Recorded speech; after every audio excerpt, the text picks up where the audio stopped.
Hello and happy Friday to everybody. I'm really not even awake yet. But today I am here to talk to you about how to set healthy boundaries.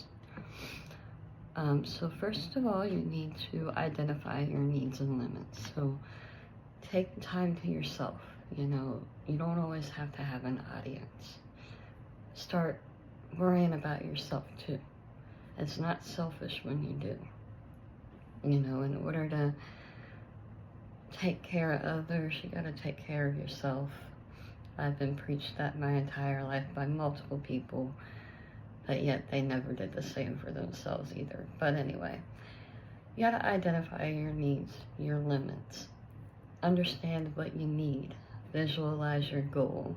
Start small, like asking for a different table in a restaurant to start building your confidence. That's a way of setting a boundary. Perhaps there's just too much light coming into a window, or you just don't feel comfortable sitting in the middle of the restaurant, so you want to be moved further away. Whatever the case may be. Number 2, you have to communicate it clearly. Be assertive. Be direct. Don't be apologetic for it. These are your boundaries, and you have reasons why those are your boundaries, so there's no need to apologize for it. Use statements like I statements. I need to be home by 4, instead of saying, oh, you always make me late. No. Work on not blaming other people. You need to start standing up for yourself. What really gets me is people are like, oh, I'm getting a divorce because you ratted me out, or oh, I'm in prison because this person ratted me out. No. You guys put yourselves in those situations. You're the one who chose to cheat on your spouse. You're the one who chose to do whatever it took for you to get into prison. Now, granted, there are those very few innocent people in prison that's been locked up, and I know it does happen, and those I can be empathetic towards. But the ones who actually got themselves in that position, it's not the police officer who arrested you fault. It's not the prosecutor's fault. It's not the person who ratted you out fault. It's your fault. So look at yourself in the mirror. Stop blaming other people as well. That's how you can work on setting healthy boundaries for yourself and for the other parties involved. Remember to always stay calm. Take time out. If you feel yourself getting angry or upset, you need to calm yourself. Check yourself before you start taking your anger and hurt out on other people, especially those it doesn't even involve, or especially those that didn't even do anything to you personally. Number 3, you want to be consistent and follow through. Practice makes perfect, they say, right? So you have to keep practicing. Only you can do it. Nobody else is going to do it for you. If you realize that there's something you need to work on and fix, then do it. What keeps pushing people out of your life? What do people keep telling you need to work on? Look at yourself, admit it to yourself. That's also how you start becoming more self-aware and more mature as well. Reinforce your boundaries, just like enforcing rules at work. Like if somebody was to, overstep your boundaries after you've already talked to them about your boundaries once. Some people are very forgetful.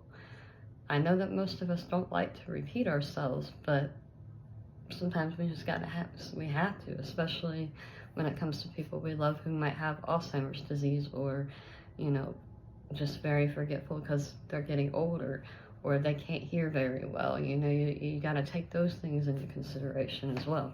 So reinforce your boundaries, just like they try to enforce rules at work. And again, do not apologize. These are your boundaries. You can be selfish too. We're all selfish, but it's just how you're being selfish. So healthy boundaries can sound like, thank you for thinking of me, but I can't. I'm not able to attend this year. I know I said yes earlier, but I changed my mind. I don't feel comfortable talking about it right now. I feel uncomfortable when, and then state your issue. When you do this, or when this happens, or, you know, when we're in a big crowd, or, you know, something like that. I need some time to decompress. Okay, that's cool. Proper communication is key too. So when you're doing that, make sure you give the other person a time frame, a rough time frame.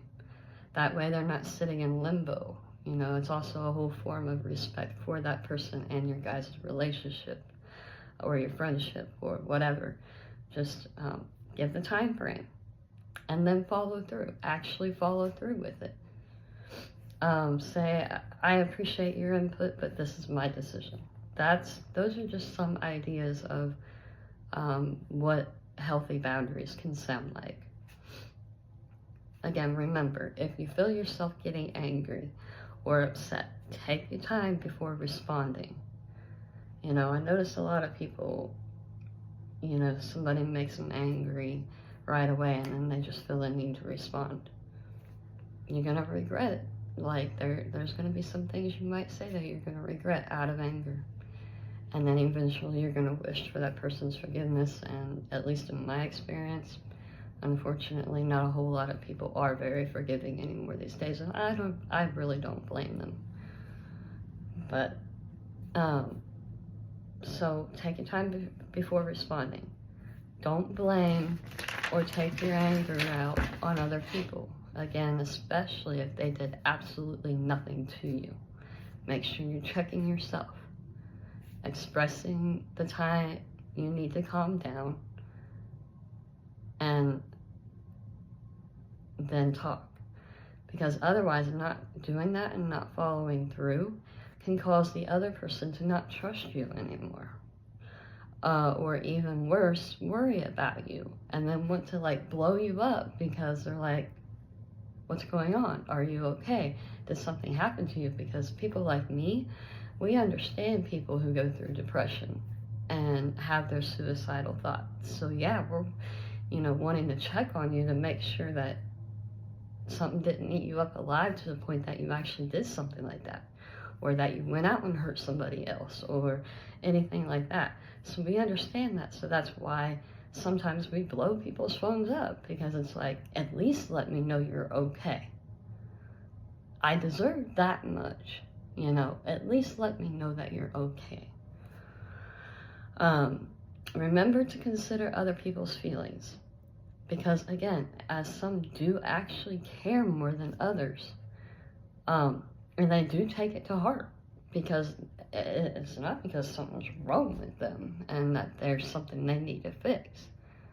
It's because they would never do the same thing that you're doing to them or that other people have done to them. You know, people used to tell me all the time, oh, you need to be understanding. I think based off of these videos, I'm more understanding than they ever were. This is what I mean by practice what you preach. You're going to tell somebody to be more understanding, maybe you need to also. You're going to tell somebody that, oh, they're not going to believe you, then stop lying. You know, stop lying. That's all it is. Otherwise, you're just never going to build a healthy relationship with anyone. Again, it really all just boils down to treating others the way you want to be treated, right? Like when you're angry, or let's say that it's not you who's angry, but it's the other person who's angry. Do you want them to just ghost you? Do you want them to go off on you and take out their anger and hurt on you? Do you want them to blame you for their issues? Or would you rather them communicate with you, let you know that, hey, I need time to cool off? And then tell them, like, hey, I'm going to need like 2 or 3 days. Or, hey, I need a few hours. And then actually you would want them to follow through with that, right? Same thing for you. Same situation. Treat others the way you want to be treated. So today, this weekend, moving forward, always remember to be kind. respect each other, respect your relationships, start valuing each other more. You know, start showing each other that you care more. Otherwise, we're all going to end up alone anymore. So, anyways, come on Monday, I will be talking about, and I've had so many people tell me, oh, other people's feelings don't matter.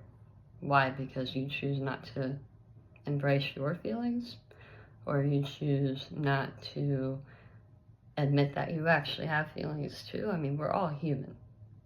Or you choose to do anger over sadness and hurt because you would much rather feel angry and hate everybody else around you.